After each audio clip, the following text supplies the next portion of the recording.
بسم الله الرحمن الرحيم. السلام عليكم وإذن سلامي والله غالب أحمل باجوكتين صودا وهذا ومركل فيديو كل عصب أصحابتي شرفت المان تقصد أنا وضو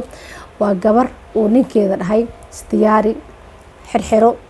ألابتا أرورسو وحاذينا ضلحيس وبحينا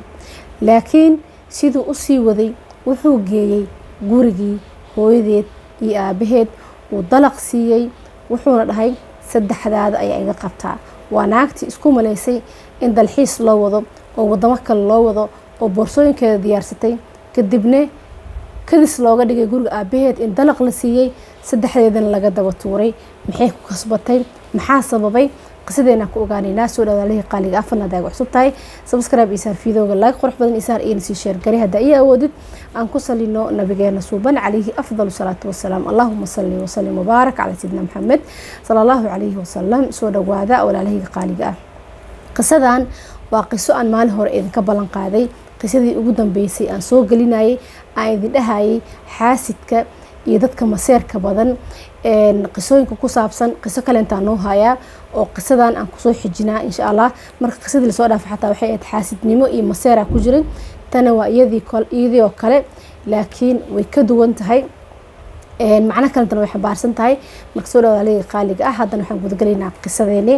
qisadan waxay ka dhacday wadamada carabta wadan ka mid ah gabadhan waxay dhahday waa la iqabay xaas ayaan ahay waxa ii joogtay hal gabar oo hal sano jirto waxay dhahday guri ayaan deganaay nolosheedu waxay ahayd nolol aan ku faraxsanahay oo ii qalanto oo ilaahay mid ii qaybay ah laakiin waxa ay qaaday tiri iimaan daro waxay dhahday anigoo ku faraxsan nolosheeda iyo ninkeyga iyo gurigeyga ayaa waxaa la guursaday walaashay da'dii iga yareed waxaa soo doontay nin lacag haysto ninkii ayaa la siiyay aroos ayaa loo dhigay aad iyo aad ugu wada faraxnay arooskeeda waa ka wada ciyaarnay walaasheen waa galbinay waa u duceynay gurigeed ayay aaday dhowr maalmood ka bacdi walaashay iyo ninkeedii waxay isku raaceen dalxiis waxay aadeen dalka Turkiga markay aadeen waxay soo sawirtay magaaladii quruxdeedii dabcan dadka markay dalxiis aadaan magaalada meelaha qadiimka ah ama meelaha jajaban ama meelaha yaani aan qurxanayn qofka ma aaday man ku soo sawiraa marka qofka markuu dalxiis aado hoteelada suuqyada waaweyn meelaha muxuu ahay badda meelaha ubaxyada ka baxaan yaani qofkan dalxiis u socdaa wax yaani waxaan qurxanayn meel ay yaaliin maba tagay man ku soo sawiraay gabadhan marka waxay soo sawirtay magaaladii quruxdeedii meesha ay deganeed muxuu ahay dhul wada doog ah dhul wada ubaxyo ah hooyadeed ayaa waxay soo wacday marka gabadhii la aroosay walaasheedtii ka weyneed oo iyada ninka qabay oo qisada aan ka hadlayno ay ku saabsan tahay markay soo wacday waxay tiri snapchat-ka gal walaashaa sawirada ay soo dhigtay bal arag waxay dhahday walaashii markaan arkay sawirada ay soo dhigtay quruxdooda iyo jamaalkooda iyo meesha ay joogto waxay dhahday qalbiga jakle iga dhahay waxaan is dhahay ninkaan oo kale inta tolo maxaa adku weysay maxaa adkaa naaqosan maxay walaasha ku dheertay fiiriya maseerka horta labada cunug xataa ma aragtay yaan lisdhihin gabdhaha isla dhashtay ama laba qof oo isla dhalatay kalama maseeran yaa la dhihin cunuga asagoo hal sano jira xataa haddii hooyada cunug kale ay soo dhasho uu ka maseeraa wuu dilaa timuu ka jiidaa waa laga ilaaliyaa maseerka waa lagu dhashaa labada qof oo isla dhashtayna waligood way kala maseeraan laakiin maseerka hadduu xaqdi iyo xaasidnimo isku bedelo uu xun yahay laakiin maseerka hadduu walaaltinimo iyo isjacayl uu ku dhisan yahay macna ma laha laakiin markuu xaqdi isku bedelo ma fiicna kaas xataa gabdhaha markay waaweynaadaan ama wiilasha xataa dharka way ku kala maseeraan sariiraha way ku kala maseeraan cuntada iyo saxanka waa lagu kala maseeraa marka yaan dhihin laba qof oo walaalo ah kalama maseeri karto maseerka waa wax uu ilaahay anaga nagu abuuray almuhim maseerka guri kasto dadka isku nool walaalaha ahaadeen ama yasan ahaanin wuu imaan karaa laakiin xaasidnimo markuu noqdo ayuu xun yahay almuhim qisideena u gudbaynaa gabadh iyadoo qalbiga jag laga dhahay waxyar oo maseer u galay oo jag la dhahay oo istiri adiga noloshan maxaa ku weysay ayay walaasheed soo dhamaysatay dalxiiskii wayna soo laabatay mar alle iyo markay soo laabatay waxay keentay hadiyado waxay u keentay walaalaheed iyo hooyadeed iyo aabaheed hooyadeed waxay tiri ninkan oo kale inta nin laga dhaxaa ninka gabadhan guursada ayaa nin laga dhaxaa ninka adiga ku guursada nin ma aha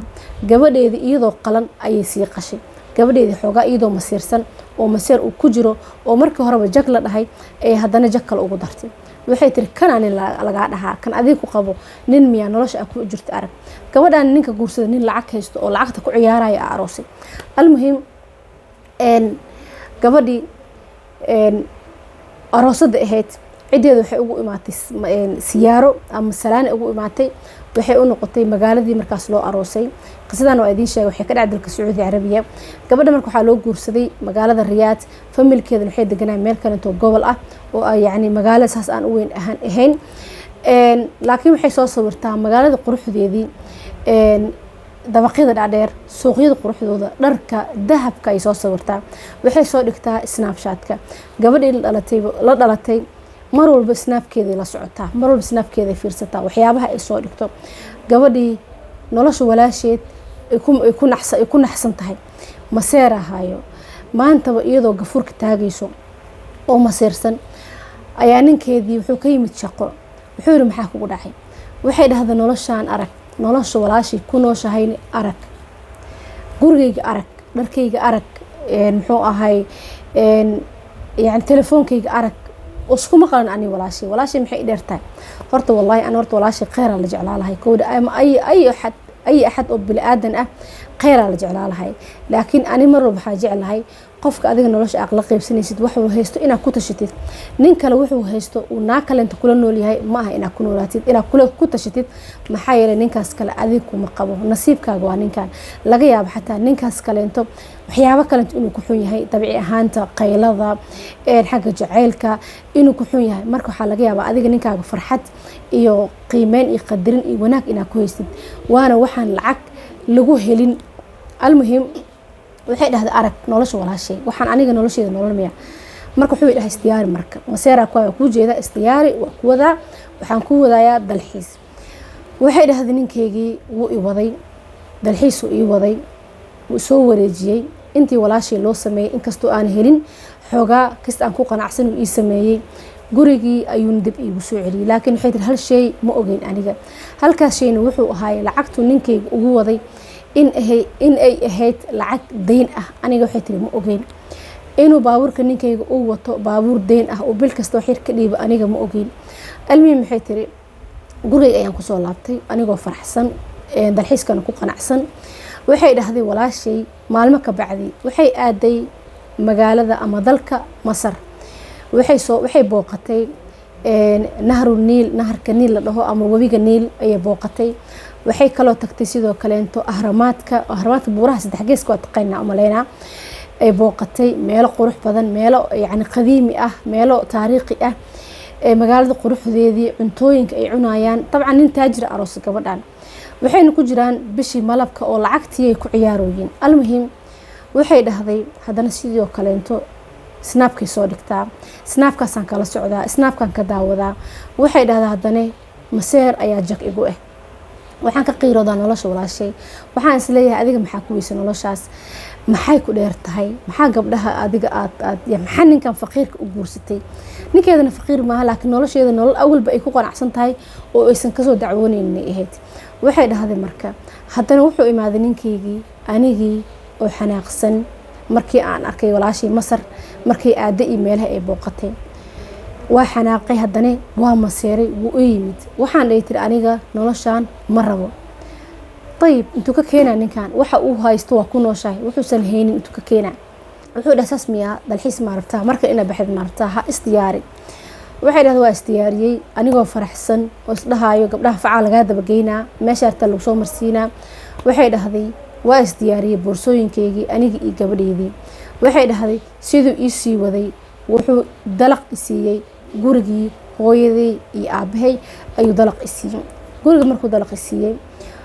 inta horta isii waday waxaan dhahay intee noo wadaa xaafada hooyo dhinaceeda ii wadaaye maxaan ka doonaynaa inta muwaalantu dhahay maadaama safar aad tahay waa inaa hooyada aad soo macsalaamaysid hooyada adigoo macsalaama dhinsee ku baxee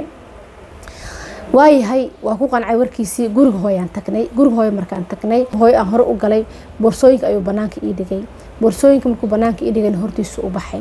markii aan wacay muddo aan sugaayay oo boorsooyinka aan banaanka ku arkay oo aan wacay oo aan dhahay maxaa kugu dhacay boorsooyinka maxaa banaanka iigu dhigtay wuxuu i dhahay bis waaye bis ayaad iga tahay dabcan wuxuu yiri markii aan sas aan dhahay waa isku naxday markaan dhahay waa ku fura waa kala tageynaa telefoonka aabaheed ayaa ila hadlay wuxuu dhahay maxaa ku dhacay wiilkaygu isdaji shaydaanka iska naar waxaan dhahay adeerow ama wuxuu dhahay adeerow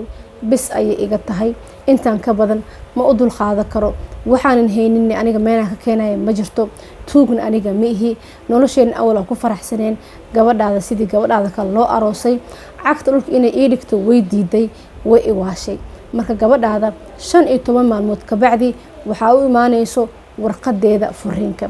10 maalmood markay ka soo wareegataybo waxa ii imaatay warqadeedii furiinka ayaa ii timid ninkiina wuu diiday inuu celiyo waxay dhahday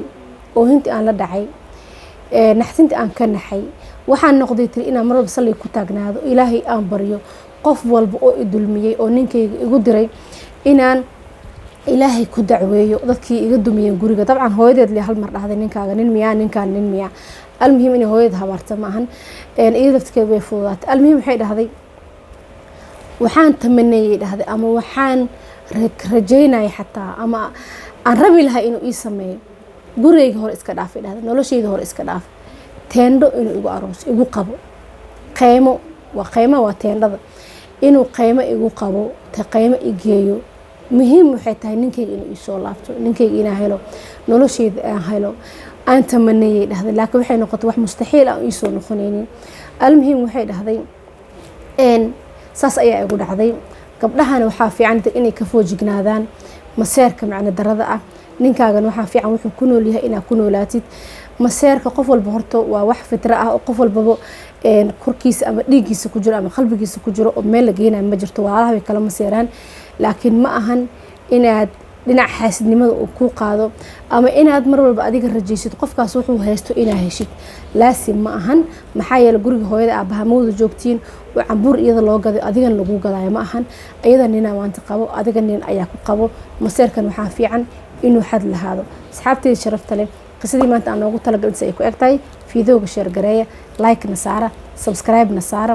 intaan fiidooga mid lamid ku kulmayno waxaan kaga tagayaa saliga nabigeena suuban calayhi afdalu salaatu wasalaam allahumma salli wa sallim wa baarak ala sayyidina muhammad sallallahu alayhi wa sallam mac salaam asxaabta sharafta leh